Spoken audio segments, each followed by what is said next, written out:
Hey there, Internet. Keeve here, and welcome to the Cars with Keeve YouTube channel. And if you've watched my channel before and we're in this corner of the garage, that means some fun things are going to happen, things that you are the warranty kind of things. And recently we did the video on the Ryobi Automotive pressure washer, much anticipated unit, and actually very, very good for 150 bucks, but you really have to open it up with an aftermarket hose. Uberflex 50 foot, quarter inch is good. A 3/8 is going to get you slightly more performance, but not enough to possibly offset the difference in flexibility and weight. Fair warning for those of you who would like to think things like this are excessive. Yes, it is excessive. Do you need it? No. I want it? Yes. That's the way it is. We're having fun here. Don't be a Debbie Downer. Just deal with it. Go watch another video if you don't like this kind of stuff. This is strictly to test and play around and have some fun. Many people will run this setup. They already run dual setups. They like it that way. Just because you don't mean they don't. Your opinion does not change how they value things. Let's test it. I have not even tried these two together. They are hooked up. I have never turned the water on. We're going to discover all this together. It should work just fine. We're for sure not going to be able to run these on the same circuit because when I was running the one separate by itself, I was never really able to get under 11.5 amps. That's going to put it 22 or 23 amps combined. It's too much for a 20 amp circuit. So we start over here with my Blue Seal reel. We have a 5/8 Flexzilla hose. That's a swivel grip, my favorite. We have an Ely sprayer with its quick connect here at the top, and there's an Ely quick connect here connecting to this Y split. And then I have this new expandable hose. I love these. They're really nice. They're just little 1-footers. On this side, we have two jumper hoses. They're both exactly the same. They're M22 to 3/8 inch male threading. And down at the bottom, between there is a double female check valve on both of these. This is a Y-split 1/2 inch, and these come pre-installed. Both of these quick connects, and there's a male quick connect on this side. So the whole unit comes together already hooked up. So I just put some quick connects at the end of the check valves here. It runs into a M22 jumper hose that goes up to my hose reel, my Fix Fans pressure washer hose reel. Now, some people would say don't run check valves. I prefer, for safety reasons, to run check valves. I mean, let's figure out together if my hookup works. Water going in to the split. Let's turn water on to this one. M22 fittings, we're not going to have any leaks. All right, that one's full. Let's turn water onto this one. That one's good. Let's take our Tutu Luck and our Kevlar hose out of the reel. Let's purge out all the air. And for a lot of the testing with all these different kinds of nozzles, we're initially going to check on our meter on the wall. We're going to pick a few after that. We'll do true manual bucket tests on those. We can kind of get an average, but lately it's been about 5% less than it actually is. Just straight flow, we're at 2.7 gallons per minute, and that's just the water coming through. It's not even being forced or anything, which means the Keeve nozzle does really well with this. For me, the best thing about the check valves is when you're running these, when you want to do your foam cannon or something like that, or you just want to run through your DI system, you only want to run 2 gallons per minute, you just turn one off and run the other one. No switches, nothing. Your foam cannon, you run it just off one unit. You don't need to run it off the two. We have both of them on. We're just going to run them without a nozzle to see what the gallons per minute is on the wall.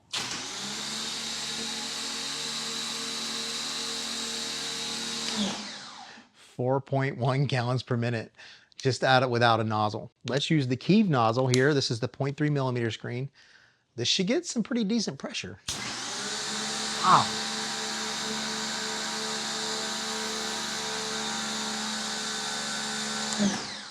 .210 PSI. That's pretty good for this nozzle. We'll try that on the panel later. So the initial nozzle they gave you is a 3.4. Combine those together, you would think we should be about a 6.8. Well, we'll start a little bit lower than that. We'll start at 6.0. Can we do 1050, 1150 PSI, still be under 15 amps so we can have a nozzle where if we want a little bit more pressure, we have it.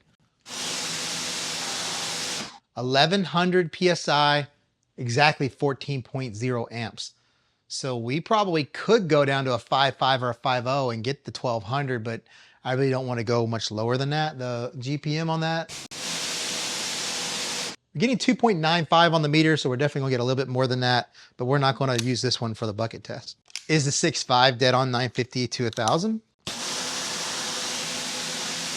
3.1 gallons per minute, 13.5 amps, and we are about 995. Time for the 7.0, and since we went from 1,100 to almost 1,000, are we gonna get 900? We'll see. So we're at 925 PSI, so we didn't actually drop a full 100.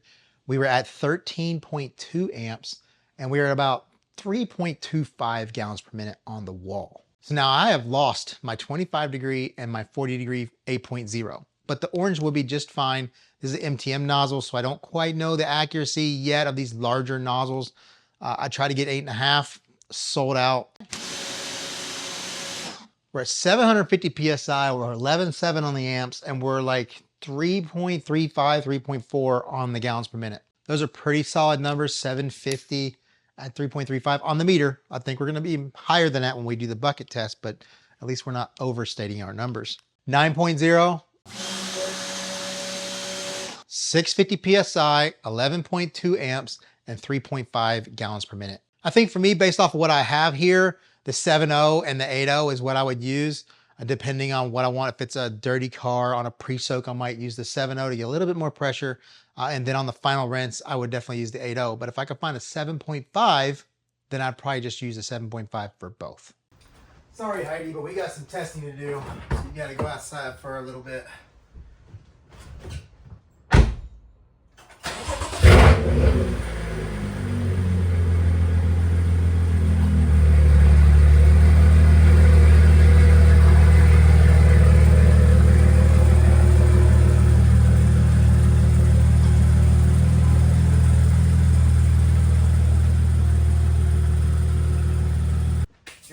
Dual pressure washers. So now we have them on. We're getting well over 200 PSI with just this rinsing nozzle. So see. Whoa. Holy crap. Would you like to have a water gun fight with this thing?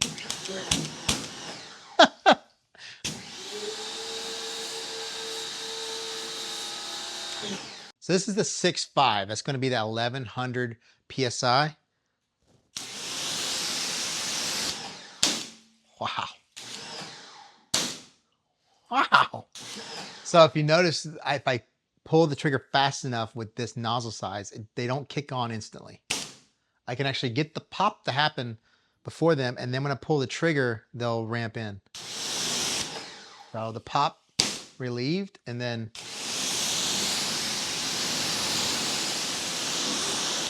I mean, it's like it's walking me backwards. I have to get a little leverage on this.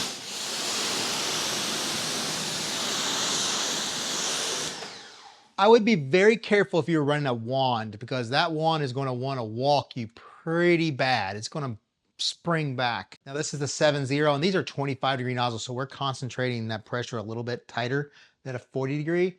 The 40 degree might not walk you back as much as the 25 does.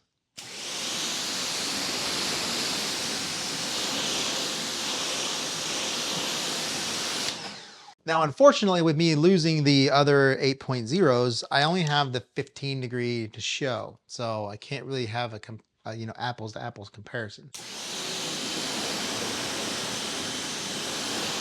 I tell you already, with that 15 degree, the flow there, that's more like it. It's not pushing back as much. The PSI is down, obviously, because we're in like the 800 range, like I think it was like what, 780, 800. And I can see the difference in rinse.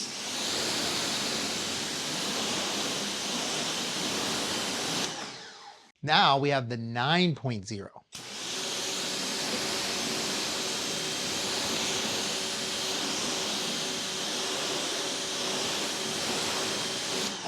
Just like the 8.0, you can feel the difference in the flow. The pressure isn't as bad. So let's read the decibel level. We're about 7 feet from the units running together.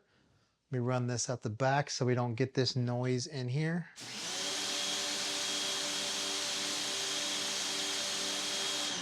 (79 decibels). So is this enough? We'll see. This is what I had left over from the last video. But this is incredible. Suds 32-to-1. Great soap. Code Cars Key to save you 10% at DIY Detail or the House of Rags. But this is my favorite foam can, the Rain Covo Snow Pro. And the last video, we used a 1.25. It's perfect size for this. Some people ask, can you use a 1.1? It's dangerously close to 15 amps. It's way up there, like high 14s, low 15s for me on my setup using a 1.1. And this 1.25 will do amazing with the flow that these can do. I only have one unit on because we don't need both. Here you go.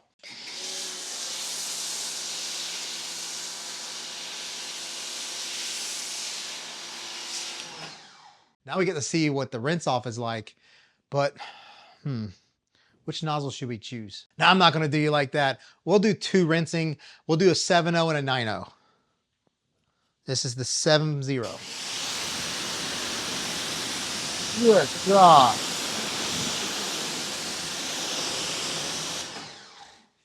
A little effort there to hold on to this gun. Maybe my normal 2-finger down here, 2-finger up here.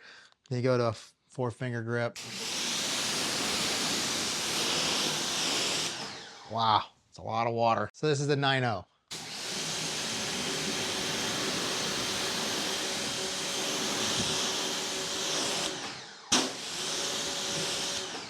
I gotta tell you, either way, I definitely need 4-finger grip.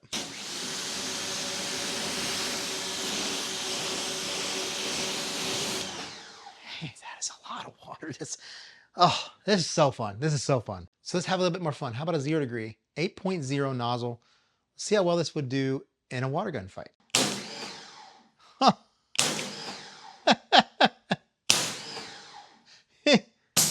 You can see the metal is curving.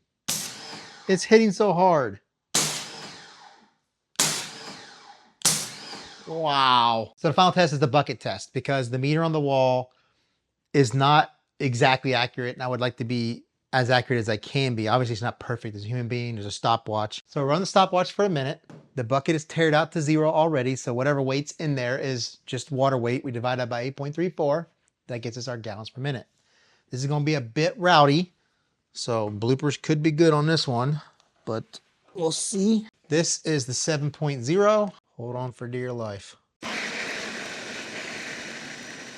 So 27.18 divided by 8.34 is 3.26 gallons per minute, and that's with the 7.0. So now let's move on to the 8.0. Now these nozzles are going to be a bit tough to hold from the top, so I'm going to have to run them through the bucket lid. 29.02, so that's a big increase, divided by 8.34. We're at 3.48 gallons per minute. So at this current rate, we should definitely eclipse our goal of 3.6 gallons per minute, which is 1.8 gallons per minute machines combined with the 9.0 nozzle. I have to do the nozzle thing on this one again. It is tared out to 0 before I mess with this lid. Water was coming out from everywhere. 30.04 divided by 8.34. 3.6019. So 3.6 gallons per minute. Our goal is met. Is that pretty cool? Yes. Now, once again, for those naysayers, is this needed? Absolutely not. This is fun. And there are a very large group of my audience that wants to see this, love to see this, just for the fun factor. But a lot of people will be trying to duel these Ryobis if you can find them. They're very hard to get right now. You can check the product tags below. I'll have a link to Home Depot through YouTube. It allows me to get commission from Home Depot, which I don't have an affiliate with Home Depot by myself.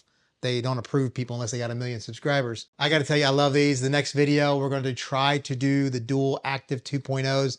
Everybody says it can't be done. Obsessed Garage, I believe, tried it, but they didn't use check valves. We'll see. Maybe the length of these hoses with the check valves further away won't play so much with the pressure switches on the actives. So there you go. Don't forget to like, comment, subscribe. Don't forget to check out the links below for anything in the video, and I'll see you in the next video.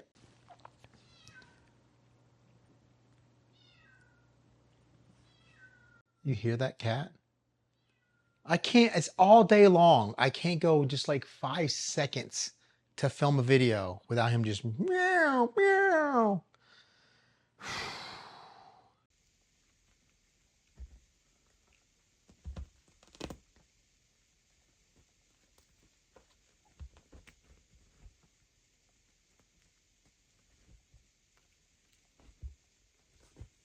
So just to get started, we have both. So just to get started, so first thing we're gonna do is we're just gonna run, I think the 7.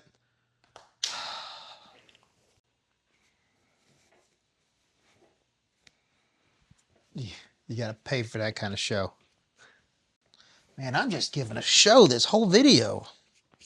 Thumbnail time, thumbnail time.